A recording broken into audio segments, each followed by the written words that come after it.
മുസ്ലിം league സംസ്ഥാന president Panakkad Sadiq Ali Shihab തങ്ങൾക്കെതിരെ social മീഡിയയിലൂടെ വ്യാജ ആരോപണങ്ങൾ ഉന്നയിക്കുകയും അപകീർത്തികരമായ ദൃശ്യങ്ങൾ പ്രചരിപ്പിക്കുകയും ചെയ്ത പ്രതിയെ പോലീസ് അറസ്റ്റ് ചെയ്തു. പെരിന്തൽമണ്ണ അങ്ങാടിപ്പുറം സ്വദേശിയായ മുഹമ്മദ് റോഷനെയാണ് പോലീസ് പിടികൂടിയത്. ഇയാൾ കാപ്പ ഉൾപ്പെടെയുള്ള നിരവധി കേസുകളിൽ പ്രതിയാണെന്ന് പോലീസ് അറിയിച്ചു. വ്യാജ ചിത്രങ്ങൾ കാണിച്ച് ഭീഷണിപ്പെടുത്തി പണം തട്ടിയെടുക്കുവാനായിരുന്നു പ്രതിയുടെ ശ്രമം. പാണക്കാട് മുയിൻ അലി ശിഹാബ് തങ്ങളെയും സുഹൃത്തിനെയും പെരിന്തൽമണ്ണയിലെ ഒരു മാളിലേക്ക് വിളിച്ചു വരുത്തിയ പ്രതി അവിടെ വെച്ച് അവ്യക്തമായ ചില ദൃശ്യങ്ങൾ കാണിക്കുകയും 15 കോടി രൂപ ആവശ്യപ്പെടുകയും ചെയ്തു. ജനുവരി 31-നായിരുന്നു ഈ സംഭവം നടന്നത്. പണം നൽകുവാൻ വിസമ്മതിച്ചതോടെയാണ് മോർഫ് ചെയ്ത ചിത്രങ്ങളും ഗുരുതരമായ ആരോപണങ്ങൾ അടങ്ങിയ കുറിപ്പും വ്യാജ ഫേസ്ബുക്ക് ID വഴി പ്രതി പ്രചരിപ്പിച്ചത്.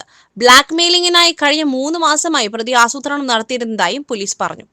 മുസ്ലിം ലീഗ് നേതൃത്വം നൽകിയ പരാതിയുടെ അടിസ്ഥാനത്തിൽ പെരിന്തൽമണ്ണ പോലീസ് നടത്തിയ അന്വേഷണത്തിലാണ് അങ്ങാടിപ്പുറത്തെ വീട്ടിൽ നിന്നും പ്രതിയെ കസ്റ്റഡിയിലെടുത്തത്.